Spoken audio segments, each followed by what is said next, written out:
Salam. Selamat pagi dan salam sejahtera untuk kita semua. Yang saya hormati dan saya banggakan Badan Pengurus Pusat Sinode GBI yang dari Jakarta, Bapak selamat datang di sini. Yang saya hormati Kepala Kementerian Agama Kabupaten Sumba Barat, yang saya hormati perwakilan wilayah GBI Sumba Barat dan jajarannya, Sumba Timur dan jajarannya, Sumba Tengah dan jajarannya, dan Sumba Barat Daya dan jajarannya. Yang saya hormati para camat yang sempat hadir, juga yang saya hormati rekan-rekan saya, pimpinan perangkat daerah, unit kerja terkait yang sempat hadir. Saya mohon maaf kalau kurang lengkap hari ini karena memang semua lagi sibuk saat ini.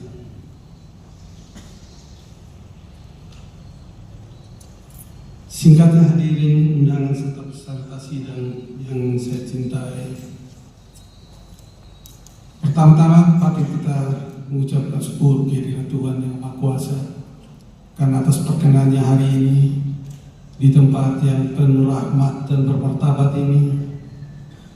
Kita semua, terutama para gembala, boleh hadir di tempat ini tentu dalam rangka mengikuti sidang majelis daerah khusus Gereja Betel Indonesia Sumba tahun 2024. Sebagai tuan rumah, saya sungguh menyampaikan apresiasi dan terima kasih yang luar biasa ketika para gembala, para pendeta berkumpul di tempat ini.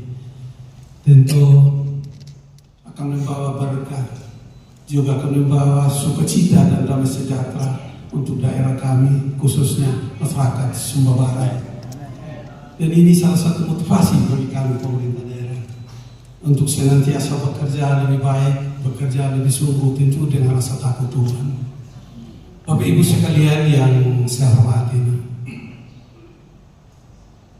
Sumba Barat ini awalnya terdiri dari yaitu Sumba Tengah dan Sumba Barat Daya.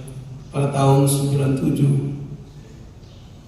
Sumba Barat ini dimekarkan, 2007 dimekarkan menjadi 3 kabupaten, yaitu Kabupaten Induk Sumba Barat, Kabupaten Sumba Barat Daya, dan Kabupaten Sumba Tengah. Namun justru Kabupaten Mekar yang lebih luas dari Kabupaten Induk ini. Dan saya kira ini langkah sebenarnya. Kami hanya 6 kecamatan dengan jumlah penduduk 150-an, hampir 160 ribu jiwa. Ya tentu dengan kondisi ini saya kira mempermudah kami untuk mengurus daerah kami, untuk mengurus rakyat kami agar ke depan maju lebih cepat, sejajar dengan kabupaten-kabupaten lain yang ada di Probamora tercinta ini. Saya sedikit bercerita Bapak Ibu sekalian, saya mohon waktu sedikit karena saya lihat ini masih cukup, ini masih setengah jam. Ketika mengawali kepemimpinan kami di daerah ini tanggal 26 April 2021, kita semua tahu bahwa negara kita juga Pulau Sumba ini dihantam badai, yaitu COVID-19, sehingga berbagai sektor, terutama perekonomian daerah ini lumpuh total. Dan ketika kami dilantik, hasil rapat evaluasi pertama jam 11 dilantik, jam 1 saya mengikuti rapat perdana, rapat evaluasi dan rapat ini dipimpin langsung oleh Bapak Gubernur. Dan ini sungguh mengejutkan saya. Kenapa? Karena Sumba Barat ini Kabupaten Induk berada di ranking 21 dan 22 kabupaten kota belakang betul. Di sisi lain, Wakabubak ini menjadi kota terkotor, kota kecil terkotor di Republik Indonesia. kota tergelap, dan berbagai stigma yang berada di pundak daerah ini. Dan saat itu saya melihat sebagai seorang bupati ternyata tidak gampang.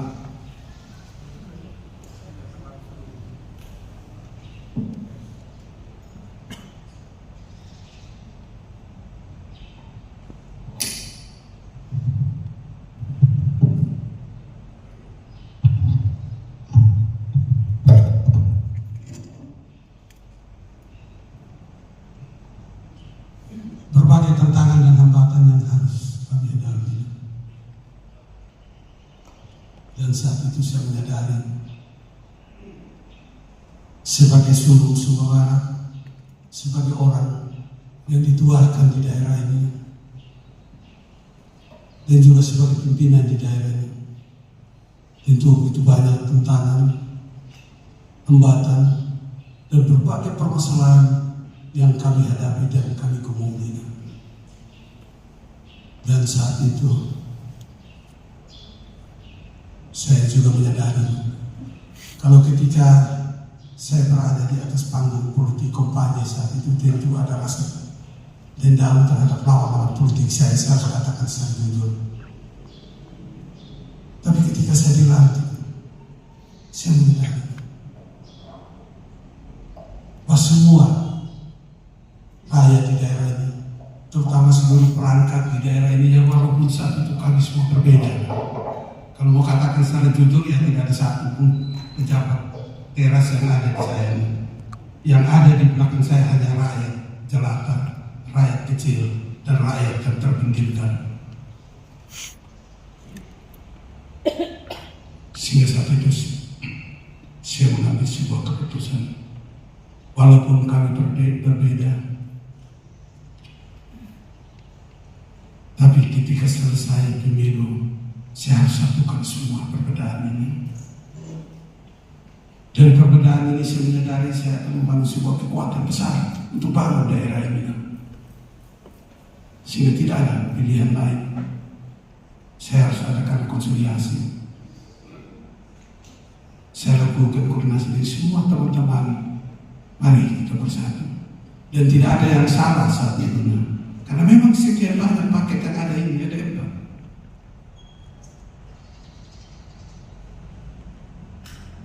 Dan terbukti, kita semua perangkat satu hati bekerja sama.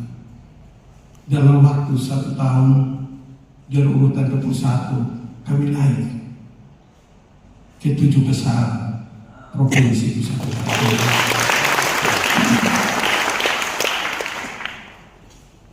Dan dalam perjalanan 1 tahun, di tahun 2023, atas kerjasama seluruh pemangku kepentingan, seluruh perangkat, masyarakat dan seluruh rakyat, dan juga yang paling utama atas doa para gembala Tuhan, para tokoh-tokoh umat, tokoh masyarakat semuanya, kami memperoleh penghargaan. Ada 16 penghargaan di tahun 2023 kemarin, dan Sumba Barat masuk 7 besar nasional terkait dengan penanganan kemiskinan ekstrim di daerah ini. Dan saat itu kami dipanggil di Istana Negara, diserahkan langsung oleh Wakil Presiden, karena saat itu Presiden berada di Korea Selatan. Dan saya kira ini sebuah penghargaan yang diberikan kepada daerah ini. Sehingga saya sering katakan kepada teman-teman, tidak ada waktu lagi kita untuk berjalan cepat, tapi berlari cepat. Dan kata kunci bagi kami yaitu disiplin, bekerja dengan rasa takut Tuhan, jujur, adil, sehingga saya minta seluruh perangkat saat itu, seluruh pemangku kepentingan, tidak boleh lagi ada air mata tertumpah karena ketidakadilan kita. Ya tentu banyak yang tidak suka dengan ini, bagi mereka yang kepentingannya terganggu. Tapi bagi kami dan semua perangkat, kami sudah bertekad. Apapun tantangan risikonya, sepanjang kita bekerja bersama Tuhan demi untuk rakyat, demi untuk Sumba Barat, bumi pada weta pada ilmu yang sama-sama kita cintai, tidak ada pilihan lain. Kita harus bekerja keras, tegas, dan yang paling utama, tidak boleh ada dendam politik di antara kita. Dan ini yang saya lakukan karena saya belajar dari pendahulu-pendahulu kami. Ketika ada denda politik hanya karena berbeda pilihan, ya kita singkirkan orang-orang sebenarnya yang memiliki kompetensi yang luar biasa. Mereka tidak pernah salah dalam memilih, tapi karena keadaan, karena tuntutan saat itu. Sehingga saya tentu menyadari yang sebenarnya kekuatan-kekuatan yang ada ini saya harus satukan. Sehingga saya katakan kepada teman-teman semua seluruh rakyat, mari kita bekerja di semua melayani daerah kita ini tentu dengan rasa takut Tuhan.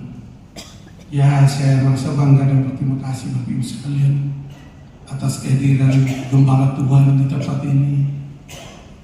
Dengan doa-doa dari Bapak Ibu sekalian, ya tentu daerah kami ini yang walaupun masih daerah kecil, karena sebagian besar penduduk kami petani, lambat atau percepat tentu daerah ini akan keluar dari lingkaran ketertinggalan, dari lingkaran kemiskinan, dan juga dari lingkaran keterpurukan.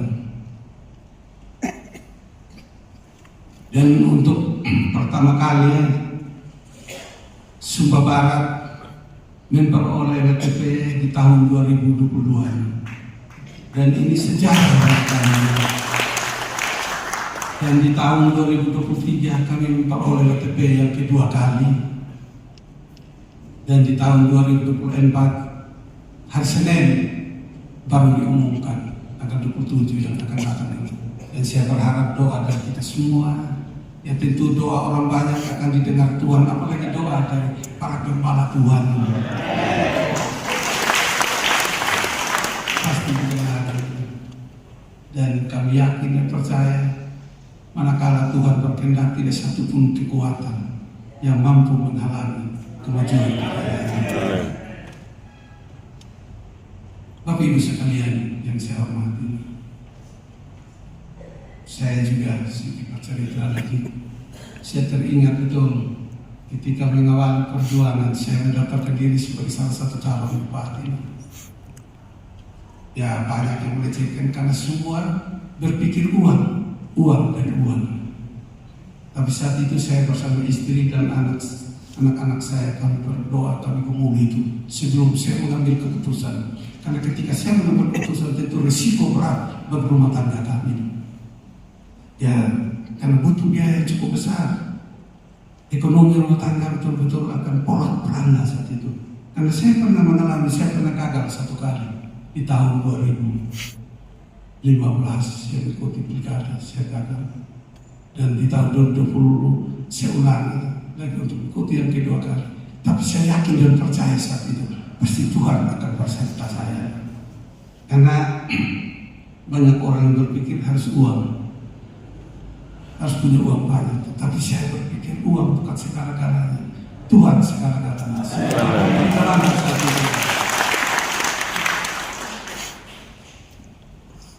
Tuhan berkehendak lain. Begitu banyak teman-teman yang bergabung dengan kami, yang membantu menolong kami, dan juga tokoh-tokoh umat menopang kami dalam doa.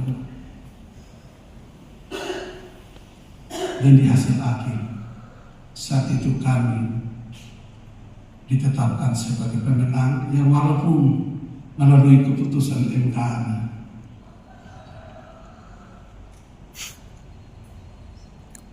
Sehingga hari ini juga saya berterima kasih banyak Bapak Ibu sekalian yang sudah boleh berkumpul di tempat ini. Mudah-mudahan dengan kehadiran Bapak Ibu di tempat ini tentu akan membawa suasana bahagia bagi rakyat kami. Karena sebagian besar Sumba Barat ini ya masih ada di kegelapan. Ya, dengan ditetapkan yang kemarin Merapu, ya, salah satu aliran kepercayaan menjadi agama di Republik ini. Ya, juga dengan hadirnya Bapak Ibu sekalian, kami berharap gereja ini akan senantiasa bertumbuh, berkembang dengan baik di Sumba Barat ini, bersanding bersama agama-agama lain. Sehingga saya sampaikan, tidak boleh ada gesekan dan tidak boleh satupun aparat yang menghalangi tumbuh kembangnya gereja Bethel di Surabaya. Kita semua punya satu Tuhan. Kita punya salib yang sama, punya kitab yang sama, punya tujuan yang sama. Punya Tuhan Yesus yang sama, yang sama-sama kita sembah. Kalau awalnya dulu ya saya ingat betul ya, gereja Bethel ini jatuh bangun karena berbagai hambatan dan lain sebagainya. Saya kira Bapak Pendeta tua tahu itu seperti apa tuh. Tapi puji Tuhan dalam perjalanan waktu yang cukup panjang, saya kira cukup melelahkan, cukup perjuangan dari Bapak Pendeta, gereja ini tumbuh subur di mana-mana. Bahkan hampir setiap desa ada gereja Bethel. Bahkan saya dan sebagian besar keluarga saya juga gereja Bethel. Dan saya ini terlahir dan lahir dari keluarga pendeta. Mertua saya pendeta, bapak kecil saya juga pendeta, dan kami memang dari Kristen Protestan. Ya. Tapi saya kalau apapun kita beri support. Yang penting Sumba Barat ini harus aman, damai. Ya tentu dengan doa dan sentuhan kasih dari Bapak Ibu Pendeta. Kalau kemarin-kemarin orang Gaudi itu cukup keras. Barangkali barometer di Sumba Barat itu kekerasan ada di Kecamatan Gaudi. Ada di Sumba Barat ini. Tapi puji Tuhan dalam perjalanan, bahkan di 3 tahun terakhir ini, pencurian hampir tidak terdengar. Kalaupun ada kecil-kecil itu, hanya karena kena alam remaja. Perampokan juga sudah aman. Apalagi dengan hadirnya gereja di Mekarata itu zona merah di sana. Ya, kalau ada pendeta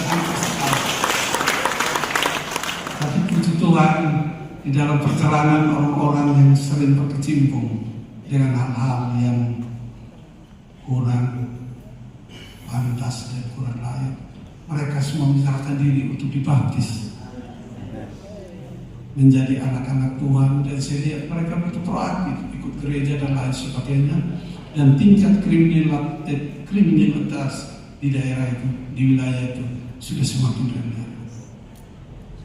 Ya apakah mau bilang tidak ada juga, tentu saya ada lah. Tapi yang penting dia sudah berada di titik 0,sekian%.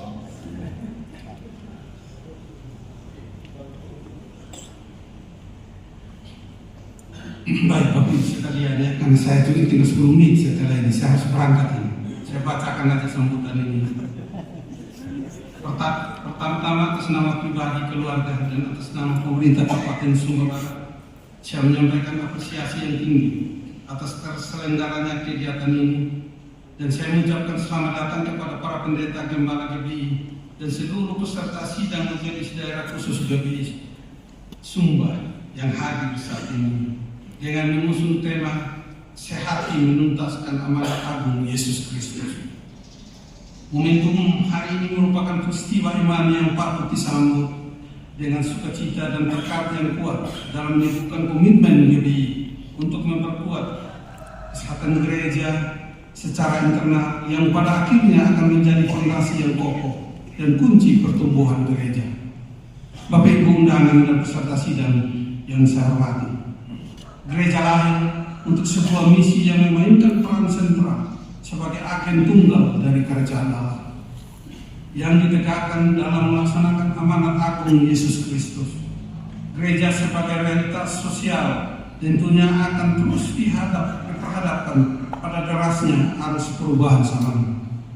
Karena itu sangat diperlukan kemajuan berpikir yang kritis oleh para pemimpin gereja. Hal ini akan terus mendorong gereja untuk melakukan banyak pembenahan dalam mengasah dan mempertajam kepekaan atas seluruh perkembangan yang ada, sehingga mampu menghadapi seluruh tantangan pelayanan tugas panggilan yang diperhadapkan dengan menawarkan nilai-nilai positif agar dunia ini bersedia mendengar dan menerima pemberitaan tentang Injil Kristus, dan dengan itu damai sejahtera semakin nyata.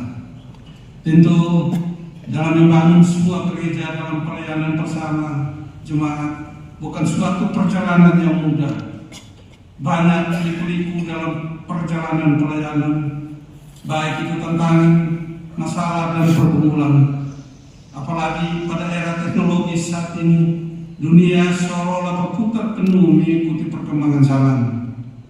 Saya ingin berpesan kepada gereja untuk mampu membekali umatnya agar mampu mengikuti dan menyesuaikan dengan perkembangan zaman. Karena teknologi dan informasi bagaikan dua mata sisi pedang yang bisa menghancurkan dan bisa memberikan berkat bagi sesama. Jemaat harus memiliki iman yang teguh dan percaya kepada Tuhan Sang Pemilik hidup, sehingga harapan gereja dapat terus bertumbuh sehat dan berkembang baik secara kuantitas maupun kualitas.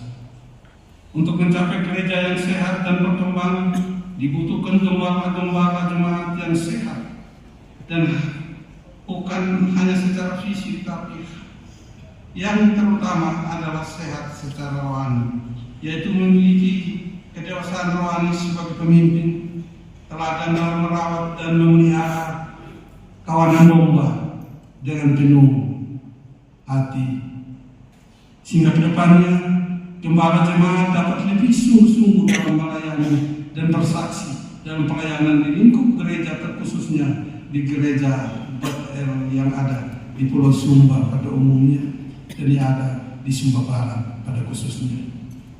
Jika kita mencermati pentingnya makna keberadaan gereja bagi umat Kristiani, maka penyelenggaraan sidang ini tidak boleh dimaknai hanya sebatas kegiatan seremonial belaka.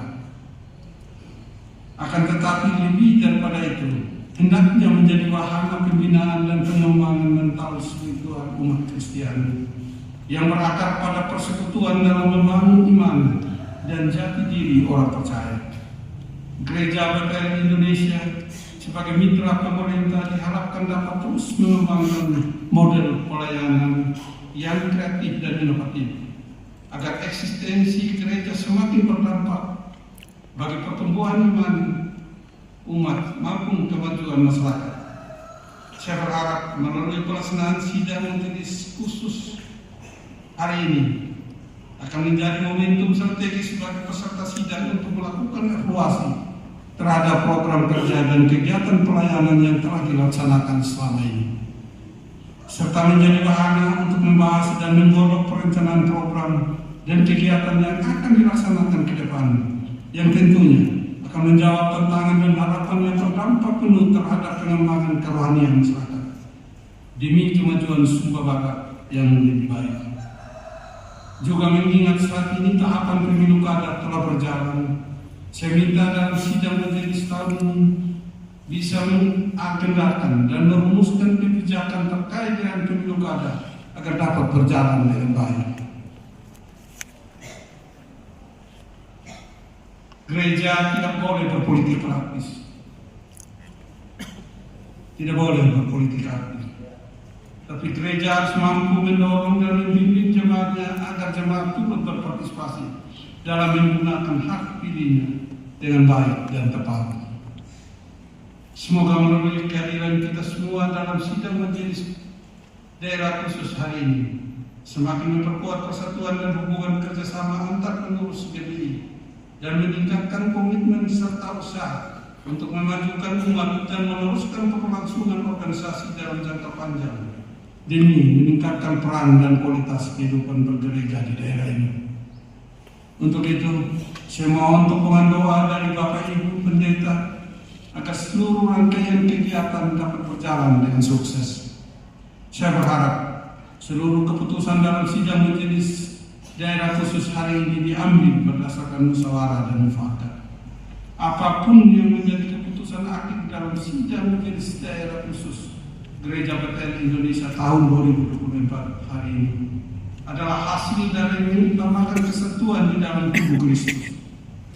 Hal ini akan membuktikan bahwa para peserta bersehati untuk menuntaskan amanat agung melalui pelayanan dan pengembalaan yang Tuhan percayakan kepada seluruh jemaat GBI di Sumba Barat khususnya dan Pulau Sumba pada umumnya.